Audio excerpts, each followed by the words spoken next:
सकती है, मेल भी फीमेल भी, कि उनको मतलब बेबी ना हो 3 साल 4 साल तक, है ना, जब तक आपको नेक्स्ट बेबी नहीं चाहिए। ये फैमिली प्लानिंग का मतलब है, परिवार में मतलब। इसमें हमारे पास क्या क्या आता है?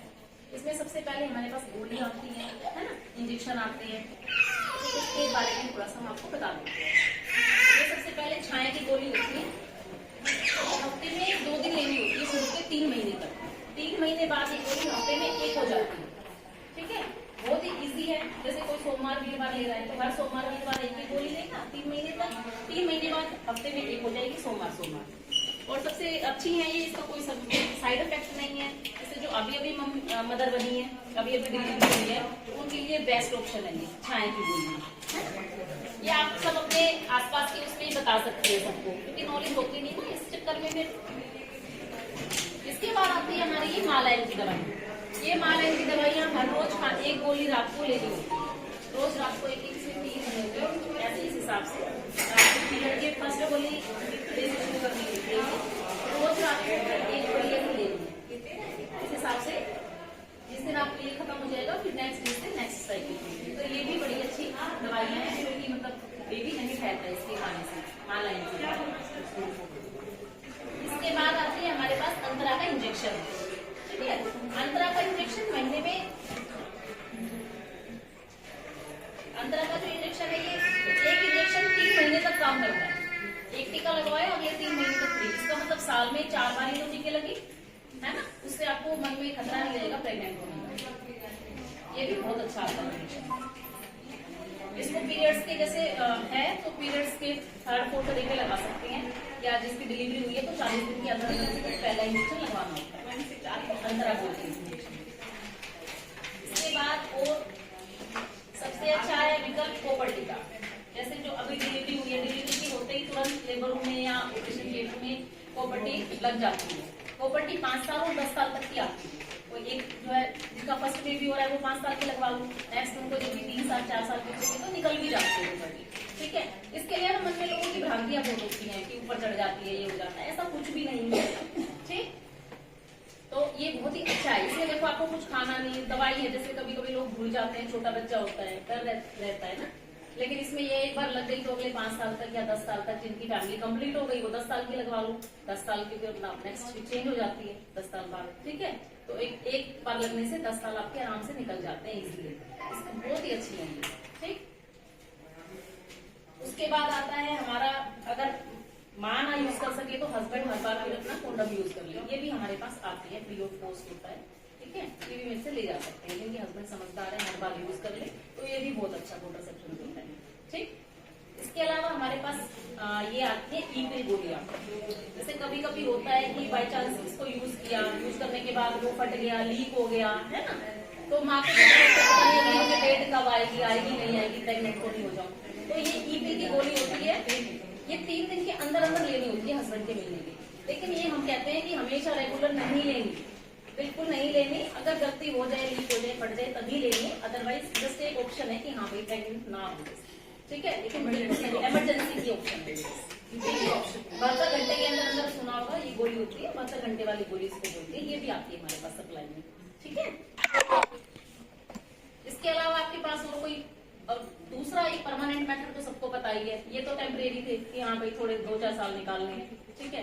परमानेंट मेथड आपकी फैमिली कंप्लीट हो गई, अब आपको बेबी चाहिए ही नहीं, तो उसमें क्या है कि आपका मदर का भी हो सकता है ऑपरेशन, जिनका सेकंड बेबी हो रहा है, डिलीवरी होनी है, दूसरा भी ऑपरेशन से ही बच्चा होना है, तो पहले ही डॉक्टर को बोल के रख सकते हैं कि भैया साथ साथ ऑपरेशन हो जाए हमारा बच्चे बंद का, है ना। नहीं तो बीच में भी आप करवा सकते हो, आपके डॉक्टर के पास आओगे, अपना 2-4 आपके टेस्ट लिखे जाएंगे, वो करवा के बेहोशी वाली फिटनेस दे देंगे, फिर आपका ऑपरेशन हो जाता है। तो वो भी कोई बड़ी वो नहीं है, दूरबीन का ऑपरेशन बहुत अच्छा है, सुबह दिया ऑपरेशन, शाम तक छुट्टी हो जाती है महिलाओं के लिए।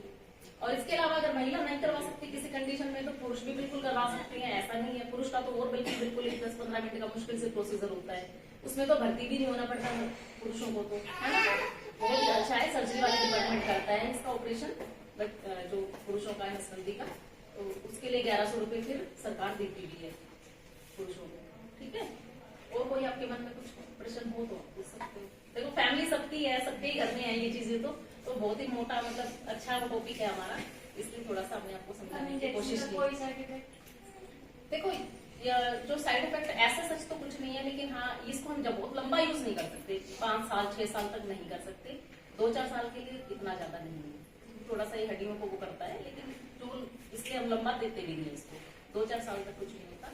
बाकी ये चीजें थोड़ा सा हम कहते हैं कि डेट के साथ कर सकते हैं गड़बड़, मतलब क्योंकि ये ठीक है, तो डेट के साथ क्या गड़बड़ करती है, या तो कई लोगों को होता है डेट नहीं आती 3 महीने तक डेट ना आए, या मतलब ये डेट कम करता है, तो कई लोगों को एक ही दिन कम हो जाती है, हार्मोन है ना ये दिक्कत है ना, लेकिन इस चीज से कोई वो नहीं।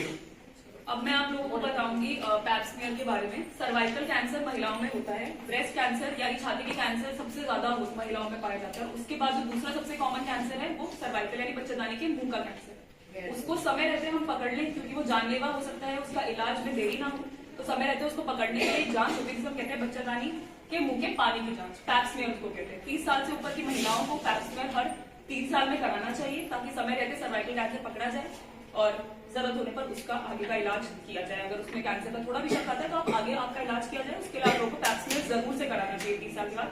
हमारी ओपीडी में वो हर महिला के लिए 30 साल से जो ऊपर है उनको हम लिखते भी हैं, तो आप लोग को वो कराना भी है। और उसके लिए फिर वैक्सीन भी आ गई है आजकल, जो अब बच्चों से लेकर 45 साल की उम्र की महिलाओं सब लगवा सकते हैं, गार्डेसन नाम से आती है, वो भी एसआई की सप्लाई में है, तो वो भी आप लोग। और अब आपको अनीमिया, प्रेगनेंसी में अनीमिया और ब्लड शुगर की जांच के बारे में डॉक्टर अर्पिता बताएंगे। प्रेगनेंसी में कब कब आपको हीमोग्लोबिन टेस्ट कराना चाहिए, खून की कमी क्या होती है, शुगर टेस्ट कब कब कराना चाहिए, हाई शुगर या लो शुगर क्या होता है? प्रेगनेंसी के दौरान महिलाओं में अनीमिया बहुत कॉमन होता है, क्योंकि वैसे भी महिलाओं को पीरियड्स आते हैं तो उनमें खून की कमी रहती है, बट प्रेगनेंसी में ये थोड़ा हार्मफुल हो सकता है बच्चे के लिए भी, क्योंकि अगर आप में पहले ही खून की कमी है तो डिलीवरी के दौरान ऑलरेडी इतना ज्यादा खून रहता है कि आपको पोस्टमार्टम हेमरेज हो सकती है, बहुत ज्यादा खून रह सकता है।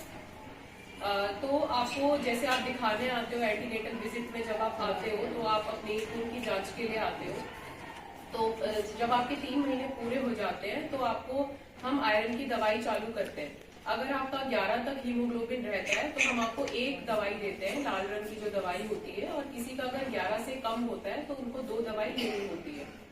और हम इनको प्रेगनेंसी के बाद तक भी कंटिन्यू करते हैं, ताकि फीमेल में जो आयरन के स्टोर्स होते हैं वो पूरे रहे और वो अनियमित ना हो। और कई बार एक तो ये कॉमन मिथ होता है कि कोई पहले से शुगर का मरीज नहीं है तो उनको प्रेगनेंसी में ये होता है कि हमको शुगर नहीं है, बट प्रेगनेंसी में भी एक हार्मोन होता है HPL, जिसके कारण आपके शरीर में शुगर हो सकता है। ठीक है, कई लोगों को पहले से शुगर हो सकता है, शुगर होता है तो उनके बच्चे में बनावटी खराबी हो सकती है, तो उसकी जांच कराना बहुत जरूरी है। पहली जांच हम जब करते हैं जब आप इधर अस्पताल में आते हो, फर्स्ट विजिट जिसको हम बोलते हैं, उसके बाद हम दूसरी विजिट पे आपको 24 से 28 हफ्ते के बीच में आपका दोबारा हम शुगर की जांच कराते हैं। तो ये आपको जांच करानी चाहिए जो आपको लिखी जाती है, उस समय से सब पकड़ा जा सके और उसका इलाज पकड़ में आ जाए और शुगर का इलाज हो सके, ताकि बच्चा आपका स्वस्थ रह सके। बच्चे में बनावटी खराबी अगर कुछ होती है